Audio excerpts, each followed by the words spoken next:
Porque queda muy poco tiempo y hay mucha gente alrededor tuyo que está perdiéndose. Hay personas alrededor tuyo que tú no sabes si mañana es su último día en la tierra. Entonces, no te avergüences de predicar el Evangelio. Predícalo. Predícalo a tiempo, fuera de tiempo, en todo momento. Usa de situaciones donde Dios quiere que tú te aproveches o aproveches la oportunidad para presentar a Jesucristo. ¿Qué es el Evangelio entonces? El poder de Dios. Ay, pastor, pero me oyeron y no me hicieron caso. Tranquilo, que tú no fuiste llamado a arrepentir a nadie ni a salvar a nadie. Lo primero es que cuando tú prediques el Evangelio, tú tienes que ir con la mentalidad de que el Evangelio de Dios es dinamita pura. Que cuando esa palabra se siembra en el corazón de esa vida, va a estallar y va a producir cambios en esa persona. Y tú no lo sabes. Hay una parábola que el Señor Jesucristo refirió, y no sé cuántos la conocen. Son dos parábolas que hablan de eso que estoy acabando de decir. Una es la parábola de la semilla de mostaza. Y la otra es la parábola de la levadura. Aunque la levadura en el lenguaje escritural tiene una connotación negativa, porque el Señor la usó mucho para referirse a la doctrina de los fariseos y los saduceos, pero en la parábola de la levadura está la enseñanza del trabajo que hace el Espíritu Santo y el trabajo que hace, que produce el Evangelio en una persona sin que tú te des cuenta. Sin que tú te des cuenta. Por eso es que tú tienes que dar el Evangelio. Por eso es que tú tienes que hablar el Evangelio, predicar el Evangelio, pero no olvidándote de que ese Evangelio que tú predicas tienes que vivirlo. Porque lo que respalda el Evangelio es tu testimonio cuando tú lo das. Por eso es que hay muchos hijos de Dios, no estoy hablando de evangélicos, hijos de Dios, que les da miedo predicar el Evangelio y les da vergüenza. ¿Por qué? Porque su estilo de vida no se corresponde con los cambios que produce el Evangelio. Y parece ser como que no lo ha cambiado tanto. Y tenemos el miedo, el temor de que alguien nos diga: pero tú no me puedes hablar de eso a mí porque el primero eres tú.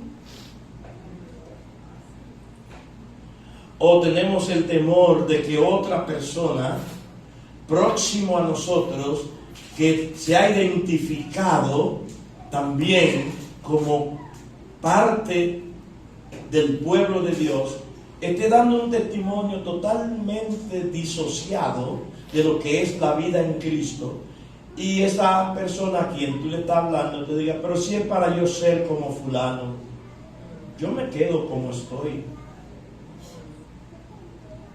Ahí están los temores de predicar el Evangelio. Pero Pablo no tenía temor, y él decía: yo no me avergüenzo. Y es el momento para tú decirle: mira, esa persona de quien tú me estás hablando le va a dar cuenta a Dios. porque todos tendremos que comparecer delante de Dios. Así que tú le vas a dar tu cuenta a Dios y Él le va a dar su cuenta a Dios. Además, tú no puedes poner tus ojos en hombre. La única persona en quien debemos fijar nuestra mirada es en el único que es perfecto, que lo vivió, que lo demostró y que murió en el Calvario precisamente para rescatar a aquellos que son imperfectos. El único perfecto, Cristo Jesús. Por eso te estoy hablando de Él. Y ese es el Evangelio. Que Él murió por tus pecados. Que Él murió por causa de tus pecados, porque es que tú eres pecador. La persona, por más buena que sea, es pecadora, porque traemos esa simiente maligna en nosotros.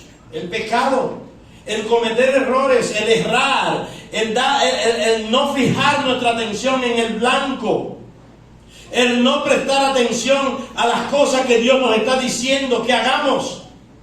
Entonces creo firmemente, amados míos, que el temor a predicar el Evangelio y la vergüenza es ahí que está.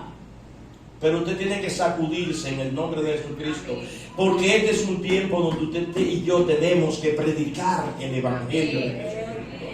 Este es un tiempo que obligatoriamente el Señor te va a llevar a predicar su Evangelio. Y voy a decirte esto: mejor que lo prediques ahora, que hay libertad de expresión, antes que lleguen los momentos cuando se prohíba predicarlo.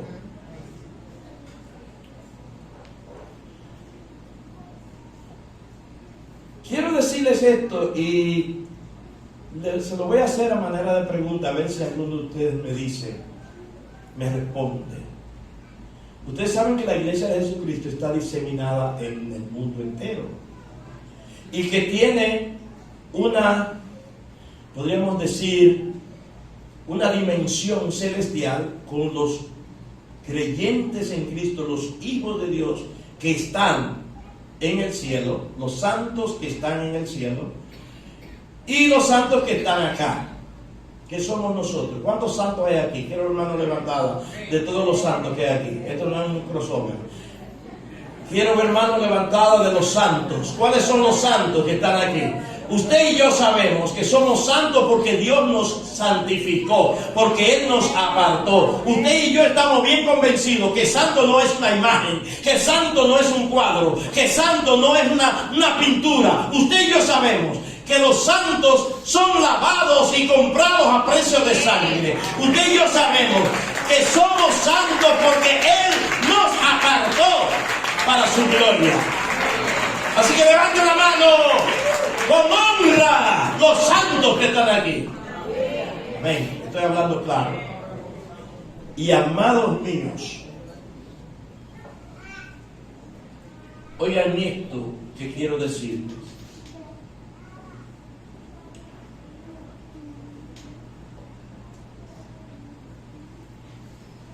Y es la pregunta que quiero hacerles. ¿Dónde está ahora mismo la iglesia o la iglesia territorial más poderosa de la tierra? A ver si alguno de ustedes me dice. Me gustaría ver a alguien que me responda. La iglesia territorial más poderosa en la tierra, ¿dónde está? Dígame, hermano, ¿dónde está? ¿Dónde? ¿En el Vaticano? No, en el Vaticano está la Gran Ramera. La iglesia más poderosa, gracias por responderlo, no importa, respondiendo, así que aprendemos. La iglesia más poderosa ahora mismo, actualmente, está en China. En China. ¿Saben ustedes dónde se reúnen los hermanos de China? No. Ni ellos mismos saben dónde se reúnen. Por eso persiguen a muchos y tratan de que esos como decimos en buen dominicano, chivateen a nosotros. La iglesia de China se reúne por las casas, se reúnen en lugares donde el gobierno no sepa que ellos se están reuniendo. La iglesia de China no se sostiene con una Biblia. Ellos se sostienen con pedazos de la Biblia. Ellos se traspasan unos con otros textos bíblicos arrancados de la Biblia y se lo pasan y se lo transmiten de una manera secreta, porque allí no se puede predicar el Evangelio de Jesucristo. No solo el Evangelio de Jesucristo, allí se han prohibido todas las otras religiones, porque el gobierno chino quiere que aparezca como religión oficial el comunismo, su doctrina, la doctrina comunista, una doctrina totalmente anti-Dios, atea. En China no hay libertad de culto. Hermano, yo se lo estoy diciendo con toda claridad. Pastor, ¿usted fue a China? No, yo he oído los testimonios. He oído testimonios de hermanos chinos, cómo ellos, todas que ellos pasan para vivir el Evangelio en aquel lugar. Y son fieles al Señor. Y aman al Señor. Y cuando oran, oran con autoridad. Y cuando leen la palabra, la leen con deseo, la leen con fervor. Porque para ellos la palabra puede ser la mitad de una hoja de la Biblia. Por eso es la iglesia más poderosa ahora mismo. Y no solamente en China, hay otros lugares también donde está prohibido el Evangelio. Lugares musulmanes, lugares islámicos, donde no se permite que se manifieste la fe de Jesucristo, donde se aborrece a Cristo. Porque lo característico de este tiempo es que se está posicionando el espíritu del anticristo para entregarle ese dominio a un hombre poseído por un demonio. Entonces, el mundo entero está siendo invadido de una manera sutil por China.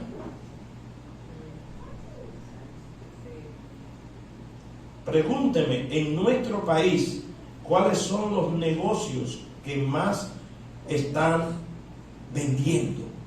Son los chinos. Ellos están comprando grandes porciones de terreno.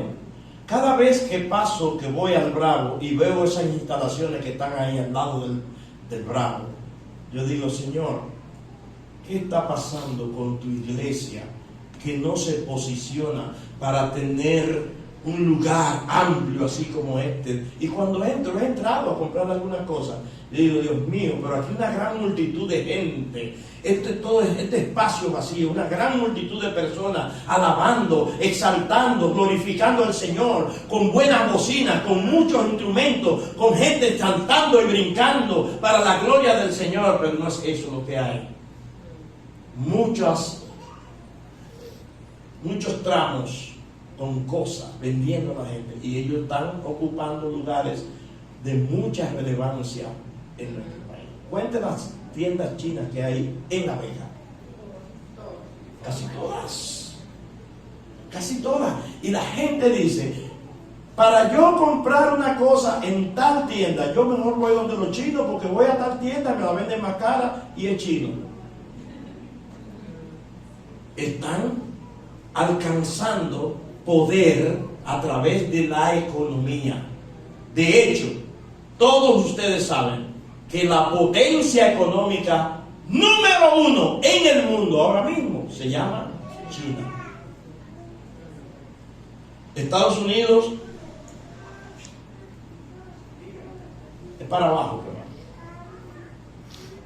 Entonces, amados míos,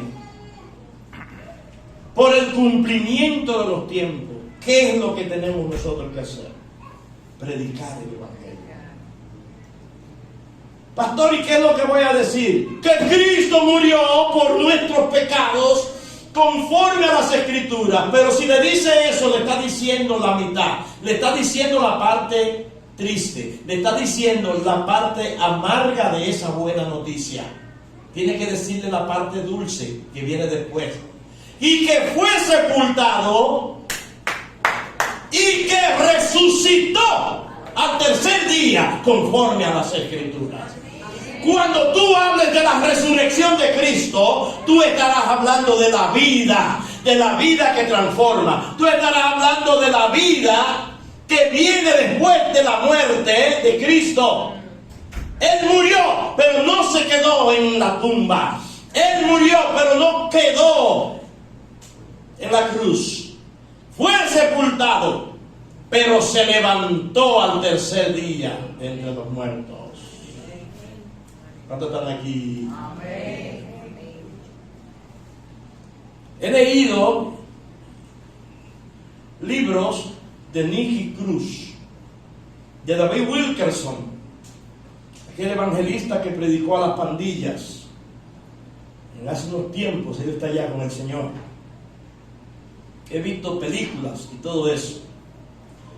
Pero hay algo que me llama mucho la atención de la conversión de Nicky Cruz. Nicky Cruz era el pandillero más peligroso que había en esos tiempos. No sé si en Manhattan, creo que sí, esa zona para allá, donde no se podía salir mucho a la calle.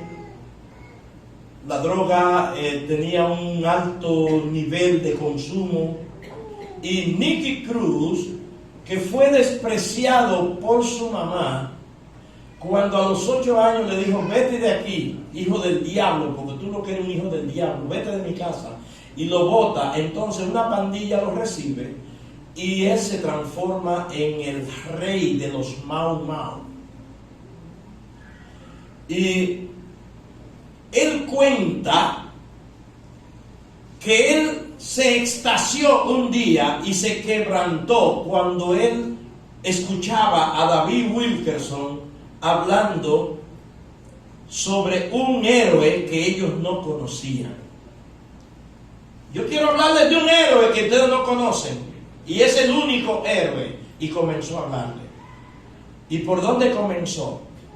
Ese héroe fue sentenciado por los suyos. Sus hermanos lo rechazaron, sus hermanos lo odiaron, y él comenzó paso por paso a describir los horrores de la muerte de nuestro Señor Jesucristo.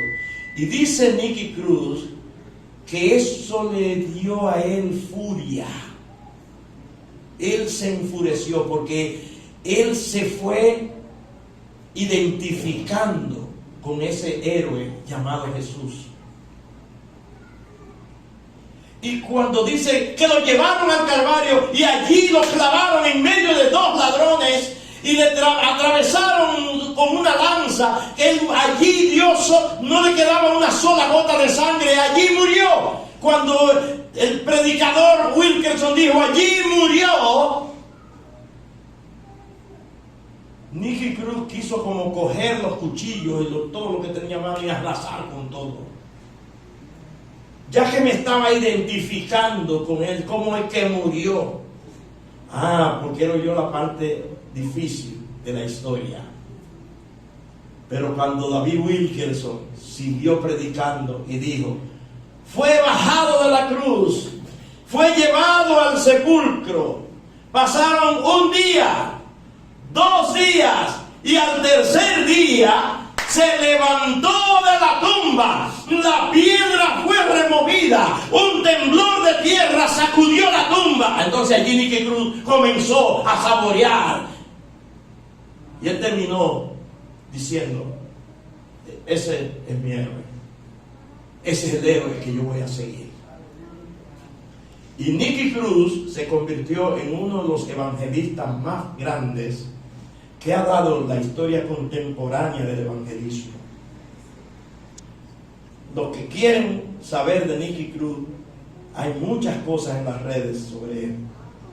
Pueden leer su historia, pueden escuchar aún hasta canciones que se compusieron respecto a su vida, canciones de Richie Ray y Bobby Cruz, que no tienen nada que ver con Nicky Cruz. Ellos se identificaron con la historia de ese hombre y grabaron canciones de su vida. Hoy Nicky Cruz es un hombre mayor, pero todavía él sigue predicando el evangelio, y él dice que esto es hasta que le toque morir. Tú no sabes, hermano mío, quién va a ser impactado por el evangelio que tú prediques. Por eso, no dejes de predicar el evangelio. No dejes de predicar a Jesucristo, hermano. Habla del evangelio, porque es poder de Dios para salvación a todo aquel que cree. Y quiero terminar con la segunda parte del verso,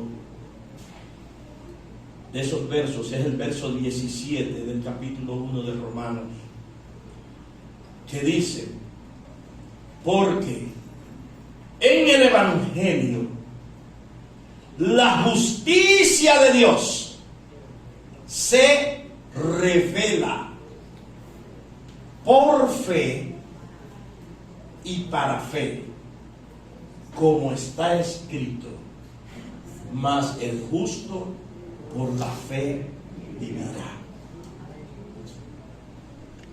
¿Qué es, hermano mío, lo que proporciona largura de días a tu vida si estás bien cimentado en Cristo Jesús?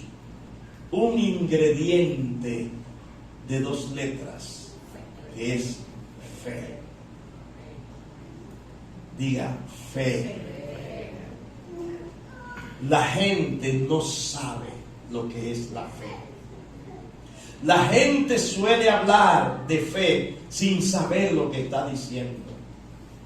Cuando yo oigo a un disparatoso diciendo: lo importante es que hay que tener fe, me dan deseos como de entrar al televisor y taparle la boca o decirle: pero caramba, ¿de qué usted me está hablando a mí? Porque la frasecita se usa y es muy común. Pero ¿qué pasa? Que el que le sirve al arcángel Miguel, a San Miguel, a Beliel Belcano, que es un demonio, dice: lo importante es tener fe. Pero tener fe en Beliel Belcano, el que le sirve a San Miguel piensa que esa fe es importante tenerla, pero ¿a quién se la deposita? A ese demonio. Lo importante es tener fe. No. Esa fe viene como resultado del evangelio. Y no es una fe de yo tengo fe de que el Señor me va a ayudar a conseguir tal cosa este año. Esa es la fe de la que habla la Biblia. No, hermano. Esa no es la fe. En el Evangelio la justicia de Dios se revela por fe. Se revela por fe. Diga, por fe. Pero también dice, para fe. Es una fe que el Evangelio es que la inyecta en nosotros. Ninguno de los que está aquí creyó en Jesucristo por su propio pecunio. Ninguno de los que está aquí tuvo la fuerza suficiente para decir: yo creo en ti, Señor. Ninguno de los que está aquí sacó de su interior ese interés de aferrarse al Evangelio de Jesucristo, sin que Dios, a través del Espíritu Santo, haya intervenido. ¿Por qué? Porque en el Evangelio la justicia de Dios se revela por fe. ¿Y qué es lo que hace el Evangelio? Te inyecta la fe. Te inyecta la fe. Entonces, cosas que tú no creías, ahora tú las comienzas a creer. Y esta es la principal. Ok, Cristo murió por mí, pero resucitó. ¡Wow! Él está vivo. Él está sentado a la derecha del Padre. ¡Wow! Esto es impresionante. Yo no creo eso. Yo lo creo y lo siento en mi corazón. Y siento su presencia en mí. ¿Quién está haciendo ese trabajo? La fe. Ahora, es por fe, pero también es para fe. ¿Saben por qué para fe? Porque esa fe es la que te va a ayudar a mantenerte en pie hasta que el Señor venga o hasta que tú te vayas. Por lo tanto, mis amados, esta es mi encomienda de parte del Espíritu Santo. Le queda poco tiempo al mundo. Nuestro amado apóstol Yasser hoy nos decía en una reunión una noticia que anda por ahí zumbando y que ya algunos de ustedes la han leído, de que la comunidad científica, los grandes intelectuales, la gente grande, la gente de conocimiento han llegado a la conclusión. Ustedes sabían que hay lo que ellos llaman un reloj del fin del mundo, y ellos han llegado a la conclusión de que solamente quedan 90 segundos para que llegue lo que ellos llaman el fin del mundo. ¿Están aquí? Amados míos, usted y yo sabemos que el mundo no se va a terminar así por así. Usted y yo sabemos que es un cambio lo que se va a producir, que para que haya un cambio rotundo donde Cristo se siente y gobierne, primero tienen que suceder muchas cosas, y ya esas cosas comenzaron a suceder.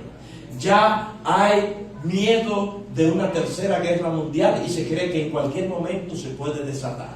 Hay miedo de apariciones de grandes enfermedades mortales. Óigame, mortales.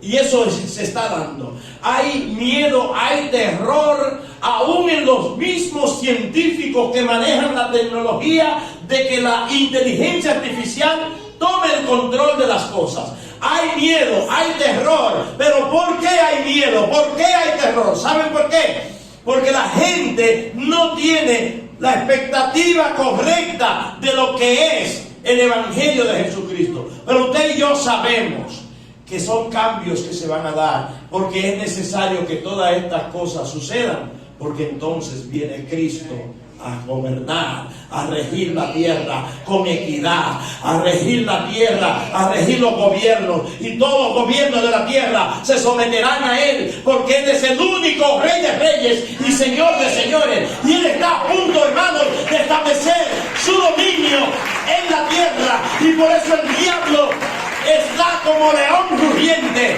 acabando, dañando, tratando de dañar a nuestra familia, tratando de dañar a nuestros hijos, porque ya sabe que le queda poco tiempo. ¡Ay de los moradores de la tierra! Porque el diablo ha descendido a ellos con furia, porque sabe que le queda poco tiempo. Entonces, ¿qué vamos a hacer? ¿Vamos a predicar el Evangelio? Predíquelo, hermano. Sáquese de la mente que predicar el Evangelio es subirse al púlpito y que todos los demás lo oigan. No. Eso no es predicar el Evangelio. Hay alguien cerca de ti que necesita una palabra de vida. Hay alguien cerca de ti que necesita ser transformado. Hay alguien cerca de ti que un día, si tú te descuidas, va a lamentar y va a querer sacarle en cara a Dios. Señor, pero yo tenía un compañero de trabajo que nunca me habló de esto y me perdí.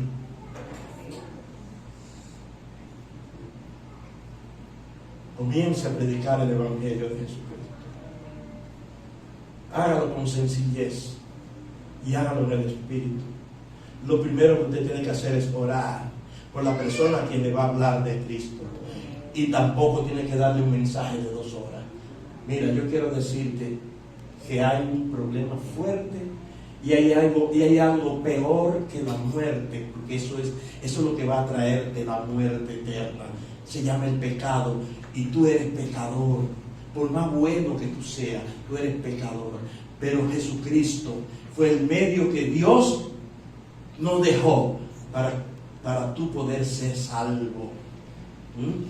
Y entonces ahí tú le dices, ¿qué pasó con Jesucristo? Él murió, Él dio su vida por tus pecados, pero Él se levantó al 3er día, victorioso de entre los muertos, y está sentado a la derecha del Padre, y un día de esto vendrá a la tierra. ¿Qué usted está haciendo? Predicando el Evangelio. No tiene que decir más nada. Ahora está de parte tuya de si recibes esto que te estoy diciendo o si lo rechazas. O lo recibes o lo rechazas. Póngase de pie. Creo que este es el momento para usted darle cabida al Espíritu Santo en su vida y expláyese. Comience a hablarle a la gente de